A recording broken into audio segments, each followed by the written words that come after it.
Thank you for staying. It's really an honor and a delight to have a conversation with Craig and Rosemary about the documentary that I'm not sure exactly what year it came out. Not too long ago. Yeah, and it's just a lovely documentary. If you haven't seen it yet, Hearing the Call, please make sure that you see it. We have links to it on our email, and then I think also on our website. But we're going to be in conversation about what is Hearing the Call all about. And we're grateful to Jeff Manildi for moderating the conversation, so he will tell you how things are going to go. First of all, of course, I want to thank Rosemary and Craig for being with us today. I'm sure you've received a multitude of thanks from everyone here at Parkside, but it's because it's true. So thank you so much for coming. And for those of you that are listening, if you haven't had a chance to watch the documentary, hopefully after this, you will be compelled to do so after we leave here. But before we get started, Craig, I understand that you have something that you wanted to say real quick. So if you want to come up here or if you have your mic, you can go ahead and... Yeah, I think Rosemary... I'm sorry. Can you use the microphone so that our online friends can hear you? I think that Rosemary's going to begin, and then I will follow.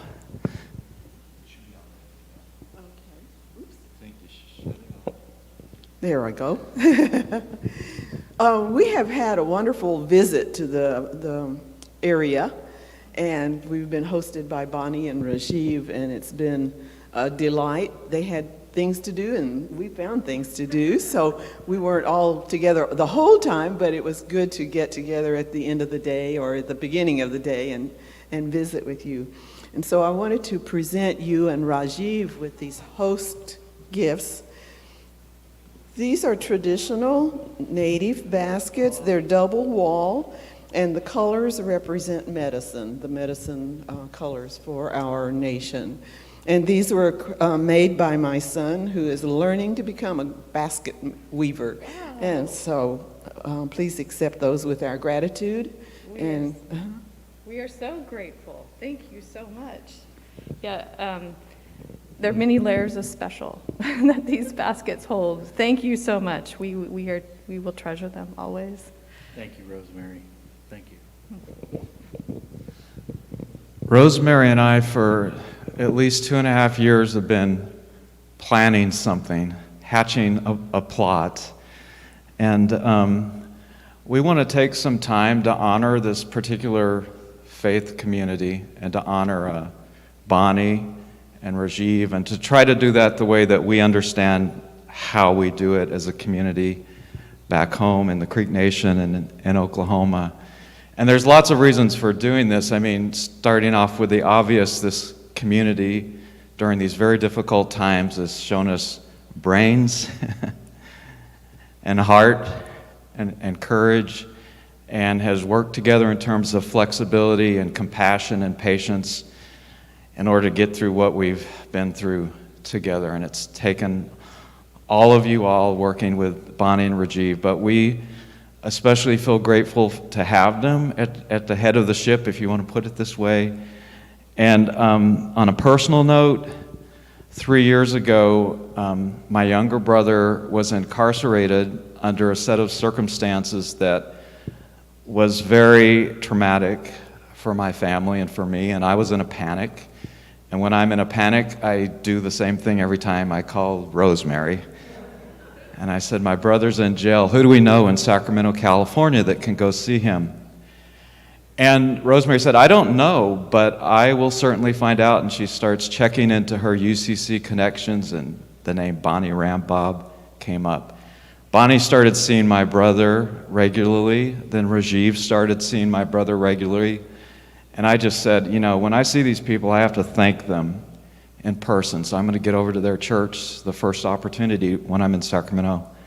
So I came, and I was going to say thanks, and I see Bonnie outside these doors, outside. And I walk up to her,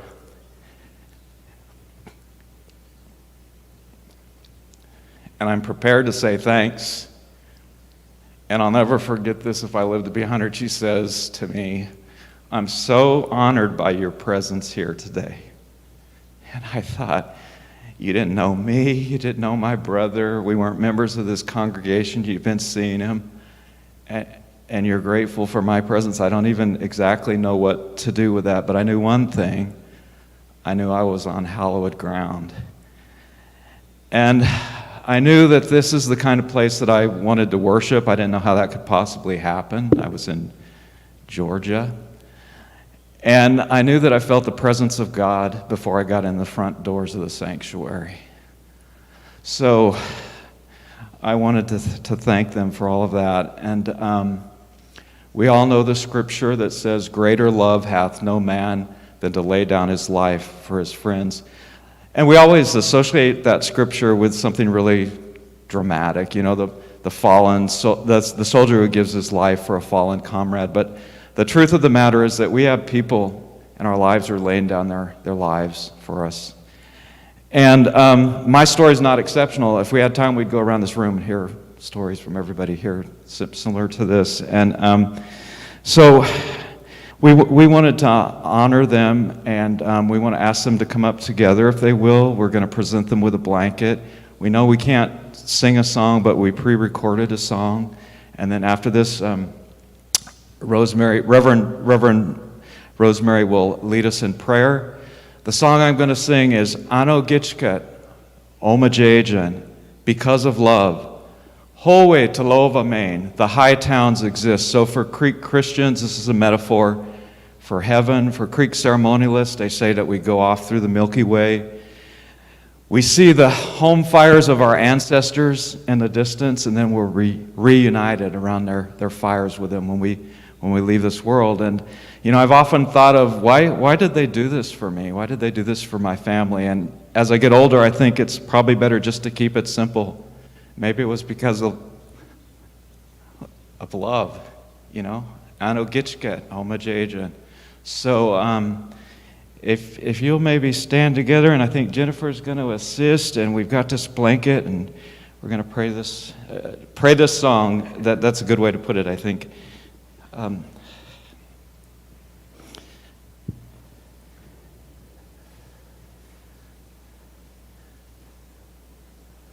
Ano Gitchkat,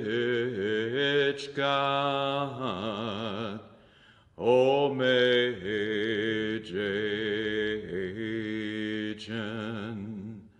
Ano Gitchkat,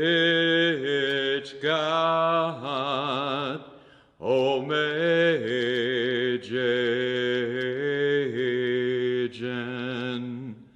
Ano Gitchkat, Omajajan,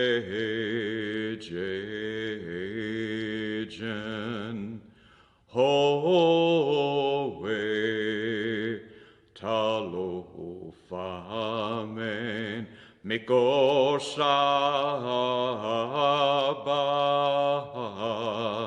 Apeyana, Mikoshaba,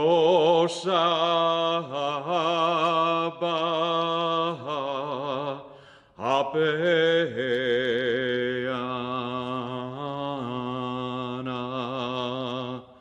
Mikoshaba,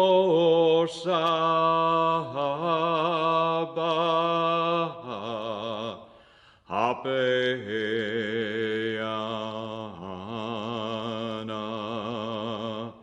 Howe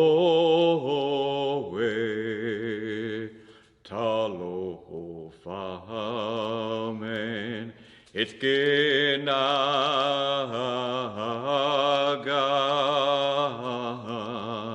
Apeyana,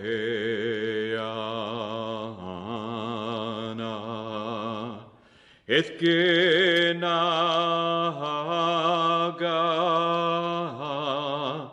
Apeyana,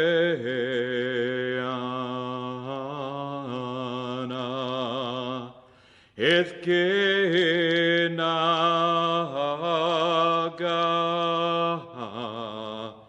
Apeyana, Howe Talofa, Ano Gitchkat, homejen.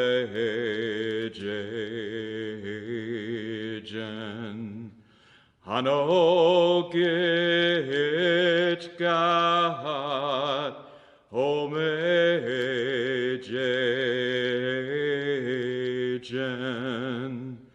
Hanogit God, homejen.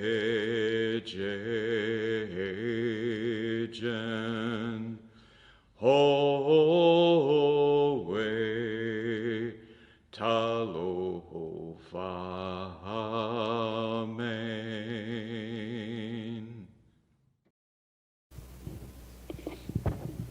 Isagirimizi imofanga.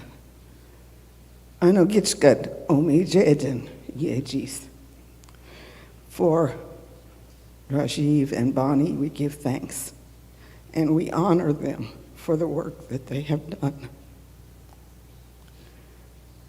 We want to thank them for all that they have done for Craig and his family and for Mike. We pray your blessings upon them and for our family. And we ask you to continue to guide and give them courage and strength for the days ahead and for the journey that we all embark on together as relations, as relatives. May we go forth in your love and in your care. Amen.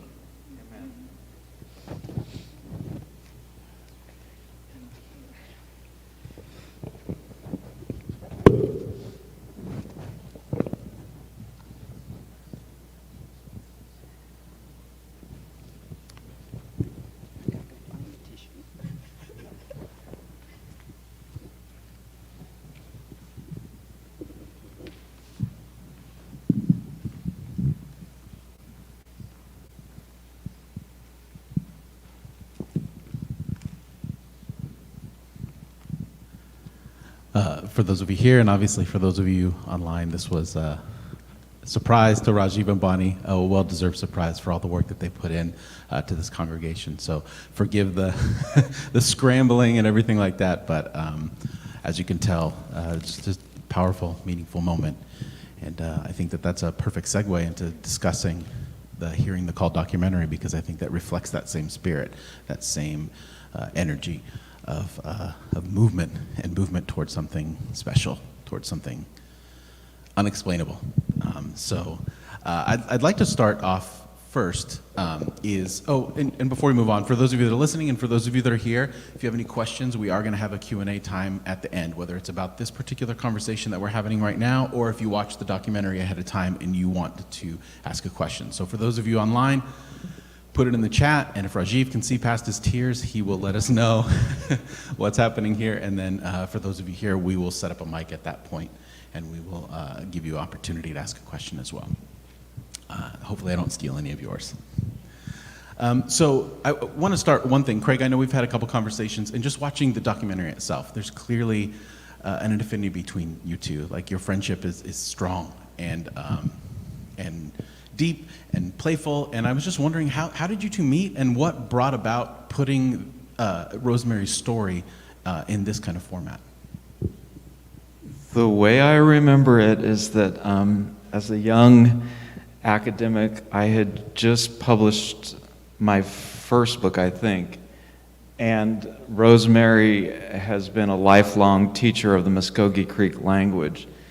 And when you're representing Creek, there's not universal opinion on how things should be spelled or written. So she sent me a very kind email about appreciating the kind of work I was doing, and also saying, why did you spell it that way? So that was one thing. And then sometime after that, I guess 2 years later, I wrote a novel, and it was a novel, a coming-of-age story about two young gay Creek guys in rural eastern Oklahoma. And so, needless to say, I was worried about how the community would respond to that. And so I had all these things built up in my head about what might happen. But Rosemary just refreshingly responded to that and said, I see you're trying to break through here and challenge some stereotypes and do some things that are important.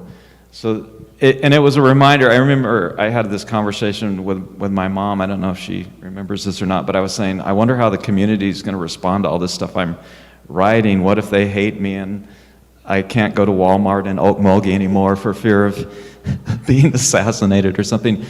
And she says, my mom says to me, this is what mothers are so good at. She says, aren't you getting the cart in front of the horse? What if they like it? I said, oh. So Rosemary responded positively to it. But that's kind of how I remember our friendship starting, was right there around 1999. Is that what you remember? Vaguely. I just like to say that we met online. We met online, and this is the story. You know, that is what we did, to talk about literature and just the way he wrote things, I could relate to, and talking about Hank Williams songs and other Western songs and stuff that we had in common from living in where I live. And so we just kind of developed off of that to talk about things, and then I met Craig, and we've been talking ever since. Yes. And the thing that really brought us together in terms of knowing each other and working with each other was we both got involved, well, Rosemary got involved way before I did, in reaching out to these prisoners from Hawaii, native prisoners from Hawaii who were incarcerated, of all places, in Watauga, Oklahoma, in a private prison, because they had run out of room for them in prisons in Hawaii. So she talked me into going with her was it Monday when we went? Monday. When we went to see those guys, and it went through a whole long process before we could get in there, and the prisoners had to file a court case, and people like Rosemary and different leaders in the UCC supported them, and they won their court case about their right to practice Native religion. So we started going there every week, and then talking to those guys, and they were full of curiosity. I mean, they were dropped down in the middle of Oklahoma, and they wanted to know where they were and what kinds of Native people were there and what were the tribes like in Oklahoma. So we were both kind of scratching our heads about how to best reach out to these guys in relationship to their culture. Yeah, the free exercise of religion for Native peoples was our task. And our learning curve, and also to testify when we needed to. But we were also there to see that the prison let them exercise their freedoms of religion. And so we would go into the prison, and they were so glad to see us. And you always felt safe, not at all intimidated by the banging doors and the people watching in on us and all of that kind of thing. But we just cultivated these relationships with these men, and Craig played music with them, and I talked to them. They talked to me. And it was just a wonderful opportunity for us to go and companion these Native Hawaiian prisoners. And what was it that sparked, like, hey, we need to put some of this stuff down on film? And how did the actual documentary come about? That's your point. We've done this before.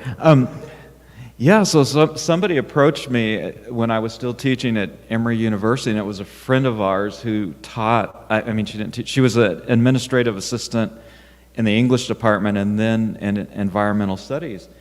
And she is a person who has always been interested in botany and plants and the way Southeastern people might have used certain plants. So she had been dialoguing with Rosemary and some traditional people in our community back in Oklahoma. And she said to me one day, you know, around campus there are people who want to make a movie about Rosemary. And I said, actually, I think that's really a good idea. And the reason actually was in the sentence is because we've all had this experience where someone approaches us and they want us to do this project, but they want us to do their project. And you're like, well, I don't want to do your project. But I said, that's a really good idea. And I felt like it was a good idea because in the community, in my opinion, women's knowledge had been underrepresented. And even though there was a good deal of sort of party line discourse about how much we appreciate women, and often the word "our" was in front of women, how much we value our women, there wasn't enough people drawing attention to particular women and their histories and what they had done. And so I immediately I said, yeah, that's a film that needs to happen. And I would love to be on board. And I was kind of daunted by it because they said, well, you're going to direct it. And I said, I don't even have any idea what that would mean. And I have a feeling it has to do with a bunch of technical stuff that I'll never have the patience to learn. But they paired me up with this guy who knew all the technical stuff, Steve Bransford. And I got to do the stuff like talk to Rosemary and make community connections. So it worked out pretty good, I think. Yeah, Rosemary, did you have anything to add? I wasn't going to participate in something like that. That's focused on me. But then I got to relishing it, so now I just think everything ought to be about me. But the way they talked me into it was going to be on documenting language and language revitalization and accessibility to the language and making language accessible and contemporary, and starting in the Southeast. And so there was a lot of footage about the language, and I was going around talking to trees and labeling plants and things like that to start, and then they came to my house.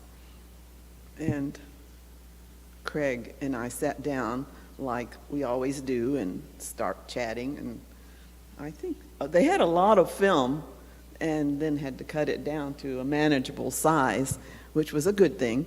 But this film crew came out and stayed with us while we did all of the filming and talking, and it was interesting to have these people following along behind you while you're feeding chickens and talking to the llama, gathering eggs and things like that. And the film at first had to be sold to Rosemary, and her initial resistance, the way I remember it, was just having this whole film focused on her. And the whole thing in any community where if like one person is sort of the sole focus of the film, you know, like, or people want to say, well, who does she think she is, or whatever. And we had a film crew come out there for just one weekend, and so we had a broader purpose in mind at first, but then just the realities of doing all this footage over the course of a weekend really needed to have a focus on this person. And from my perspective, you know, here's a person who not only comes from these generations of Creek Baptist preachers that goes back, I mean, way back into the 19th century, into the founding of these churches in Oklahoma after Indian removal in the 1840s and 1850s. You know, her family start to participate in these churches, early converts to Christianity and to Creek Nation. So talk about a person who's knowledgeable about all this, but then a person who was in New York at the time. Some of this feminist and interesting racial and cultural theory is really just burgeoning.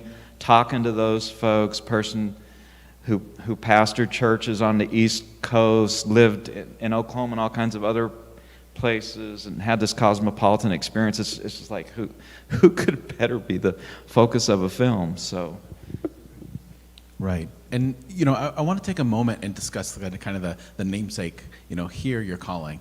As I was watching the film, it's such a powerful drive for you, especially Rosemary, like you knew from a young age. And even when you talked affectionately about your uncle and how he had said, and how moving it was for you that, oh, of course, like the calling has been on her the whole time. And I know that, in our scripture, we have, call narratives, and I'm sure that in your Creek heritage, there's, call oral traditions of people called to certain tasks and certain movements forward. And when you think of calling, and someone asks you about how do they discover their calling, or what does calling mean to you, would you take a few moments and just kind of expand on what calling is and how someone could go about discovering their own calling? The calling is not an individual thing, but it's a communal thing, for one thing.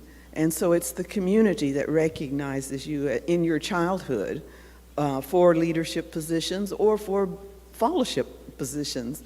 Every child is valued.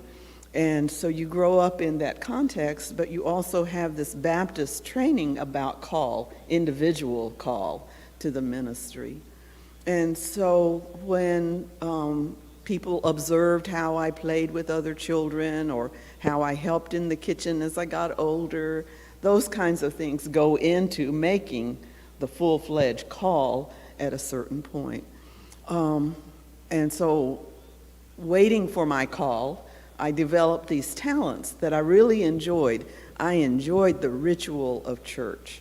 I liked all the singing and praying, and I especially liked the preachers who preached about prophets. They loved prophecy, and the minor prophets, the major prophets were always their focus, and they would say, so-and-so was a vine dresser, and he was a humble man, and a whole lot like me kind of story.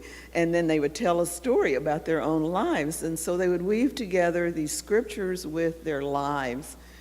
And I thought I could do a real good job just like that. I would tell stories.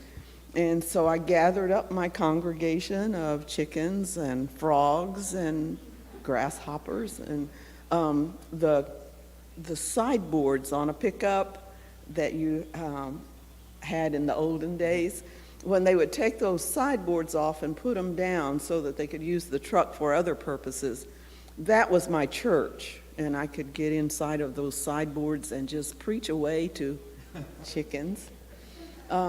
I got into baptizing small chickens, and that was not very good. My mother didn't appreciate that. Baptism by immersion. That's not good. But it was in that context that I began to recognize that there was something about ministry, in addition to preaching, was the going and helping people. My father would be called out in the middle of the night. So-and-so is dying, and we need you to be present.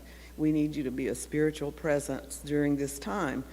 And so generally, we go in families. You don't go off in the night by yourself, so we would go with them and spend the night with families as they say goodbye to their loved one, and we would spend the night. So those kinds of experiences of my parents caring for other people in our community, and no matter what we were doing in our ordinary lives, we had to drop that to go and do these other things. So that was how that calling kept returning. That's wonderful. And, even as you say that, remembering your story of, being home and then going out and thinking that a certain aspect of your calling wasn't feasible, but then meeting someone else from another community and how those communal encounters for you kept driving that narrative forward. So that's beautiful to bring in that communal calling into that. Thank you so much. Craig, do you have anything to add to that? Just that as I listened to this story unfold and as we were having these conversations, it resonated with me in surprising ways. And that's the wonderful thing about stories, they can be so culturally specific, but then they can be universal at the same time. The writer Flannery O'Connor said famously that the more a writer delves into her own home country, the more universal the story becomes. And so when I heard Rosemary's story, I just felt like it really touched me as a sort of coming out story in a way. It's like, hey, Mom and Dad, I've got something to tell you. And then she tells them, well, what do you got to say to us? Well, I'm called to be a preacher. And they're like, we're Baptist. And you know, and then people saying, "Oh, you mean you're called to marry a preacher, right?"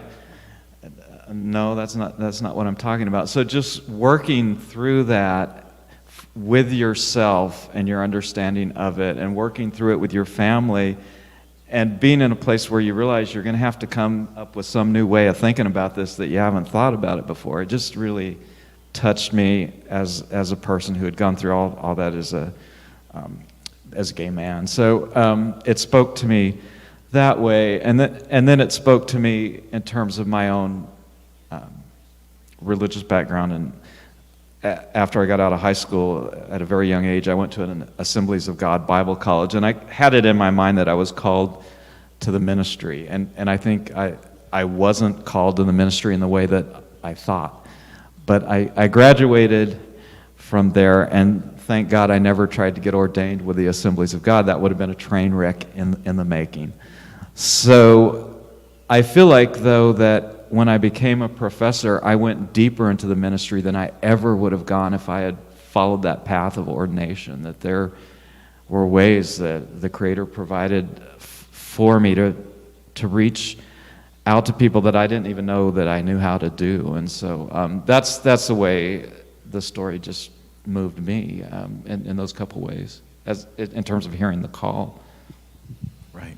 And kind of as you both go on that journey, I mean, your journey is centered on partly at least from your description, partly on the language, the Creek language itself. And I know that that's a big part, a through line through the documentary, but then more so kind of an ending point of the documentary is keeping that language alive because of what it represents and how it brings people's stories and callings together. And I just wanted to kind of take a moment, if you would, and expand on how that work is continuing, and then specifically, like, how important do you see the language continue to be intertwined with your Christian heritage? Because, you know, I imagine it's difficult balancing two traditions based off of all the history, not just personal, but, you know, within the country itself. So I was wondering if you would kind of expand on why the language is so important in that movement forward.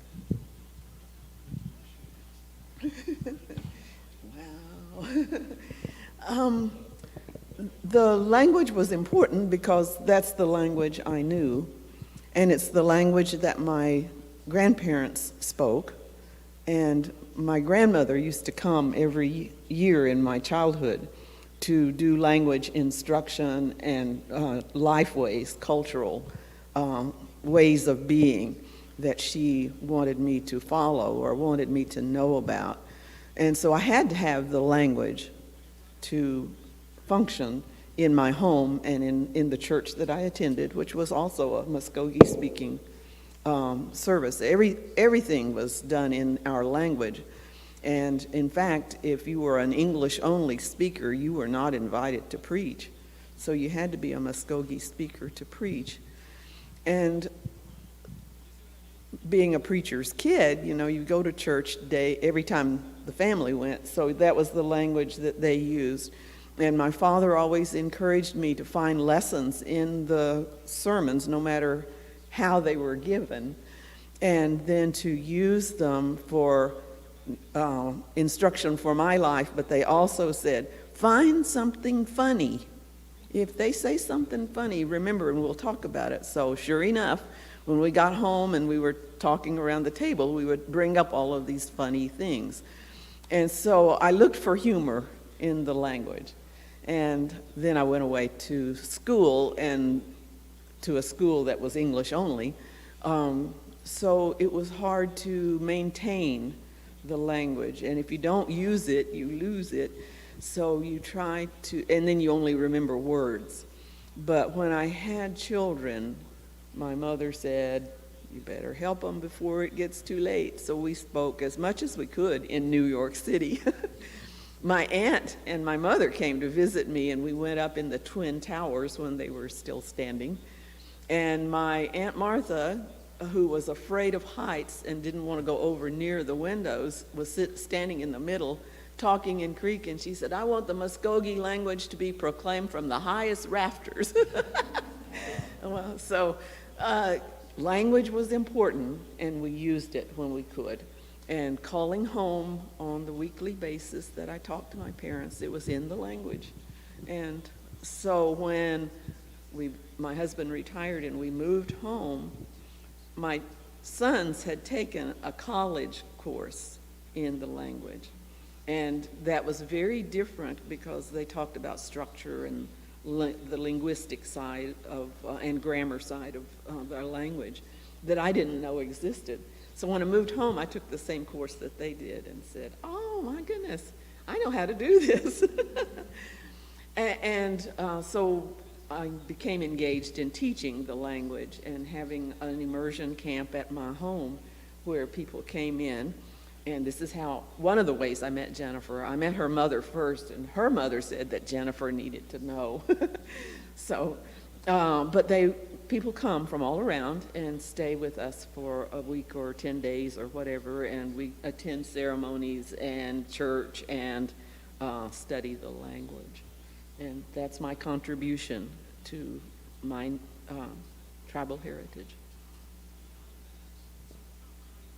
So I was raised out in California, and as an adult, as a young adult, I started reconnecting with people in Oklahoma, white relatives in Oklahoma, Indian relatives in Oklahoma, and reconnecting with the ceremonial traditions of the tribe.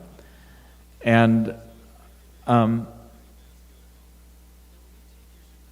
I feel really fortunate that that worked out, because I think sometimes people try to do that and it doesn't really work out for them, but somehow it did. And I think it's due to some of my relatives that were very recognizable. One of my relatives is related to a Creek Baptist preacher that every single person knows if you say that person's name. And so, you know, I had some things like that that helped me out. And as I reconnected, there's a lot of guys that are like me in Oklahoma in a certain kind of way. There's a lot of guys who don't speak the language, but they can sing our songs. They can sing our ceremonial songs, and they can sing some of the church songs. And you've been hearing some of the church songs. Our ceremonial songs we can't put up on the screen. But that's where we sort of find our niche. It's like we can't speak. We want to speak so bad we can't hardly stand it.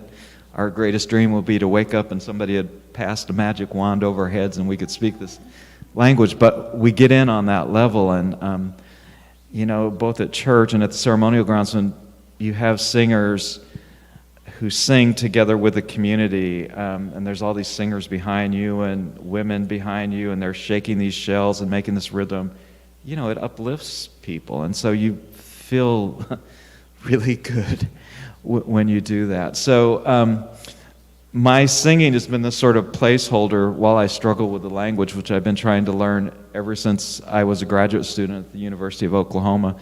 And it's ridiculously hard if you don't grow up speaking it. The verbs are so complex that if you don't grow up speaking it, it's very hard. But we've been in this wonderful community process. Jennifer's been a part of it. Sarah Deere, another Creek intellectual, important leader in our tribe, has been a part of it. We meet together. We try to bring our intellectual work into learning the language and applying it to concepts that we're exploring. We do that with Rosemary as a mentor. So, you know, for me, the language is just this ongoing, I would have to say, struggle. And right now, as an oldster who just retired, I'm trying to hit it again as hard as I can and give it another shot. And we've been talking about pairing me up with some of these young guys who somehow managed to learn it and see if they can do anything to the old dude to get it to work for him. So, yeah, that's kind of where I'm at with it. When you talk about the church songs and the ceremonial songs, are the church songs just translated into the language, but they're traditional hymns or what most of us might be familiar with, and the ceremonial ones come directly from the culture itself and your ancestors? Some of the hymns are original compositions. Her relatives, her ancestors, Jennifer's ancestors, were some of the composers of these songs. Others are translations of English hymns, and all but they are Muskogified, if I can use that word, because when we started out in the 1800s, we didn't have the musical accompaniment or the notations or things like that. So you had a leader who started the song, and I guess it's called lining, and the ceremonial grounds do this kind of rhythmic repetition. So that is in the church hymnody, to have that kind of rhythmic approach to it so that it's familiar to us. So it's an interesting mix of culture and language.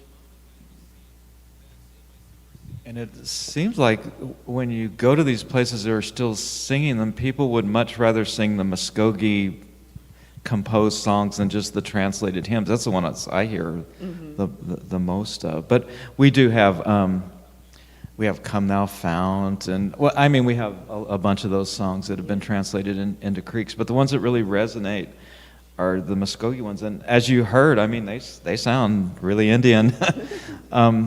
Deeply Indian, and so it's an interesting thing to think about. I mean, it's tempting, and people in the tribe do this too, to sort of talk about the ceremonial people versus the church people. But as far as I'm concerned, the church people are also ceremonial people in their own kind of way. One of the interesting things that they do at church is, the women, when they're preparing the communion bread, go off into the woods and pray as part of the process of preparing communion bread. And in the film, Rosemary talks about the very Indian way in which she was baptized down at the pond, and the instruction and the deacons and all these roles that are very Indian and very familiar to those of us who participate at the ceremonial grounds in terms of having these parallels that are pretty obvious. Yeah.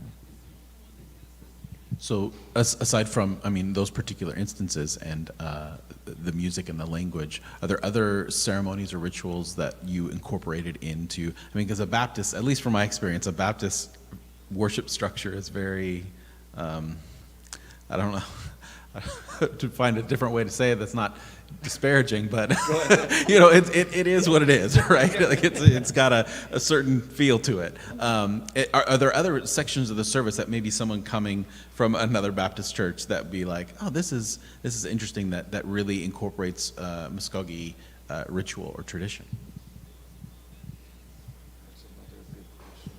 Yeah.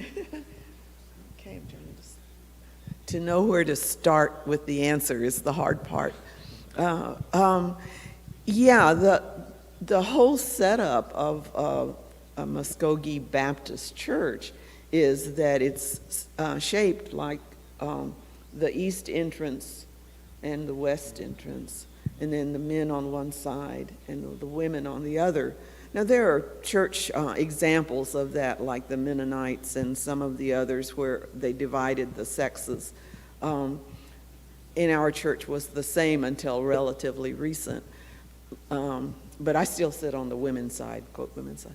But it's like the ceremonial ground that's been brought in, and the whole altar call process is different. It's one of those where a person comes forward to state his or her faith stance before the whole congregation. And back in my day, there would be people who had violated or committed sins that they wanted to talk about. And then the whole community would have to forgive them along with God, I suppose. But anyway, it was a whole process of cathartic ritual that comes from the ceremonial grounds, and the green corn ceremony in particular, where there's a week long, or it was longer than that, I guess, of introspection and thoughtfulness, mindfulness, culminating in this forgiveness and a new year to start your life again, letting go of all those things of the past. So the ceremonies and church ritual kind of were one and the same, we just did them in different places.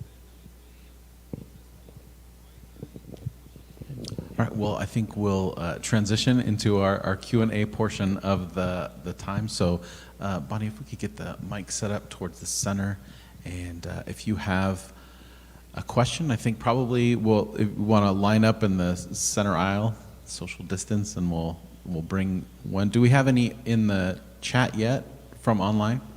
We don't have any in the chat yet. Okay. So if anyone here has a question, please feel free to come up to the microphone. Jennifer might be able to share some insight to what we've been talking about, because you've done the ceremonial seasons as well as church. That'd be great. Jennifer, if you'd like to, we can maybe just want to come up here right next to Rosemary, and if you have anything to add to any of the questions that were asked, that'd be fantastic. And then for those of you here, if you have any questions, please feel free to come forward. Oh, okay. She's going to wait for questions. Oh, okay, sounds good. But I will just say that Oh, go ahead and speak into the mic so we can. Rosemary and Craig are tremendous teachers, and I'm so grateful for them.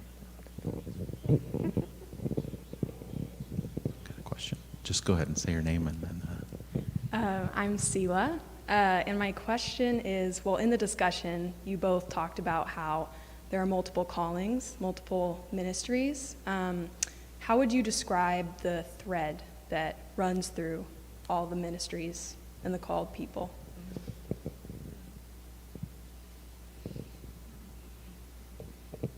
Well, it's the relational side.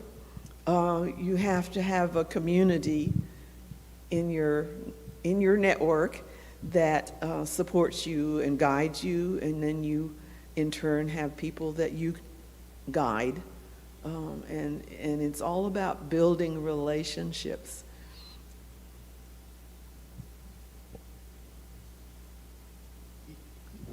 Yeah, I mean, I was just thinking how, in my own understanding of that as a young person, I felt that God was going to call me in some really dramatic way, that I would hear something or know something, or it would be during an altar call that it would all happen. And I tried to talk myself sometimes into believing during altar calls that it had happened.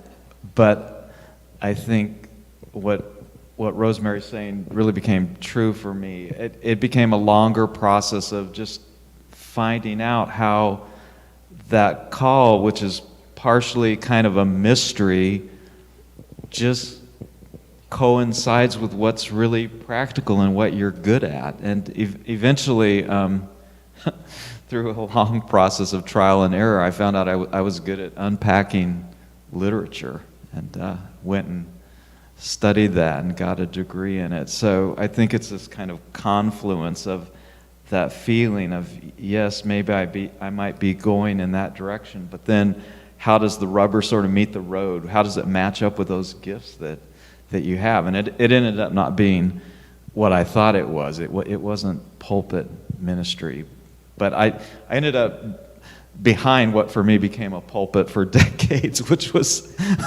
perhaps poor, unfortunate undergraduate and graduate university students, and that did it for me.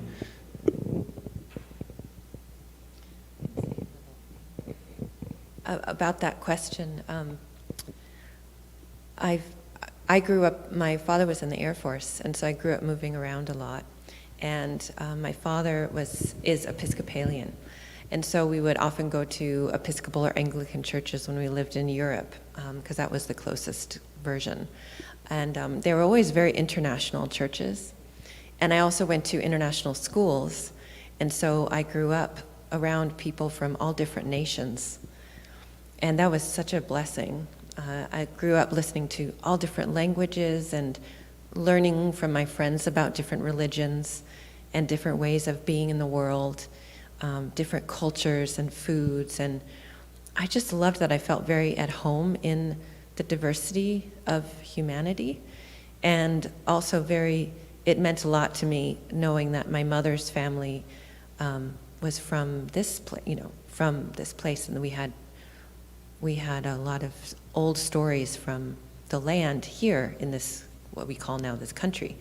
But knowing that being from somewhere, and this all relates to kind of the calling and the connection, and that I've always felt growing up, going into a lot of different churches and synagogues and different kinds of ways of worshiping. It all felt connected to me. And I still do. I'm still so grateful to, like when I've gone back to Oklahoma and go to the ceremonial grounds, I've gone to Rosemary's church. And I feel what I feel in all of those places is, I don't know if there's a name for it, but I think maybe that's why I also find it in poetry. When I'm sitting and writing poetry, even though it's a solitary thing, it's a way of listening and connecting to the heartbeat that connects all of life and the stories that connect all of life, and which is essentially love. So, your words about the love that you all bring in this congregation, I deeply believe in. I think that is the thread that connects everything. We do have an online, and just looking at the time, maybe this is a good one to bring our time to a close. This is from Regina, who wasn't here today, but is almost always here, and just a really bright light. And a poet, yeah. So here's Craig, you're going to appreciate the insight to this question. She says, all three of you are such amazing writers. Can you share some of the ways writing for you is spiritual?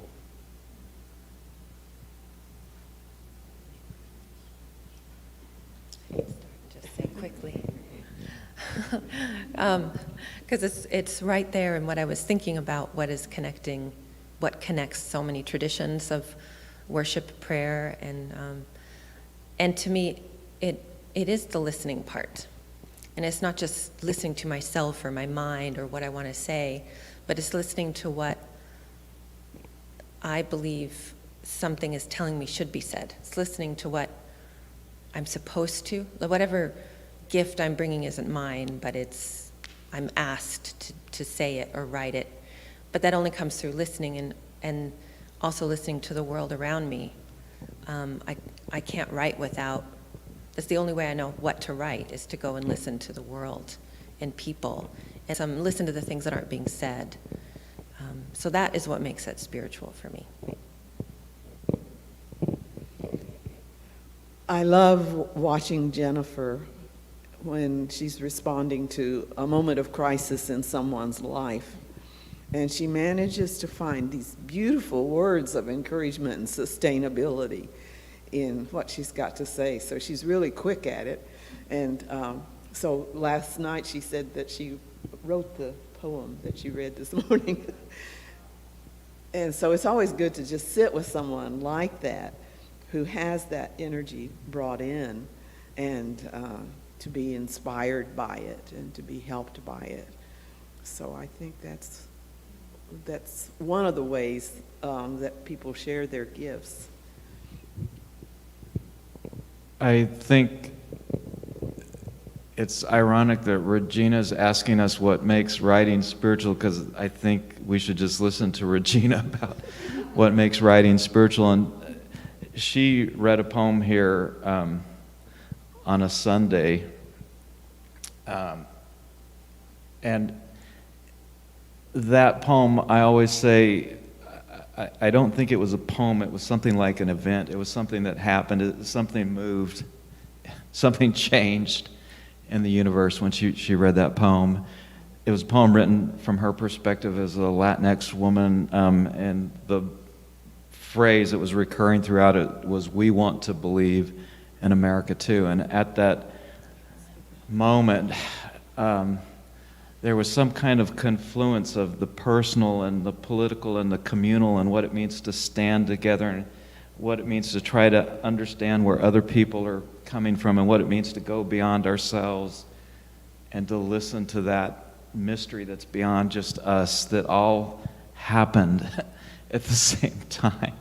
So I wish she was here, because I don't really know how to answer the question, but in today's poem, and I am swept up with Dorothy and Toto up and away to a world far removed from myself, that nothing is true until told. I mean, writing often takes us to that place where we can find out stuff that we didn't even know, and we couldn't know just in and of ourselves, but where Spirit comes in and helps us know things. So, and I think from our perspective, a lot of times, I think we want to just say, everything that we're doing is spiritual and is the way that we're praying when we leave and when we go eat. And, the scriptures say, pray without ceasing. You think, how the heck am I going to do that? Well, the way you do it is you start to understand that every single thing you do, every moment, you're praying. That's how you pray without ceasing. It never stops. So writing's part of those moments. Life is a prayer. Well, after Regina, I didn't know Regina, but at Craig's Retire-a-Palooza, she read that poem, and I was blown away by it. And I sent all of my friends that like to think about things like that, sent the link so that they could hear what Regina had written. Strong and powerful. All right, well, I think that'll close our time for today. So thank you all for joining us here, and for those of you online, thank you for joining us, and especially thank you to all of you for joining us and just sharing. So yes, please.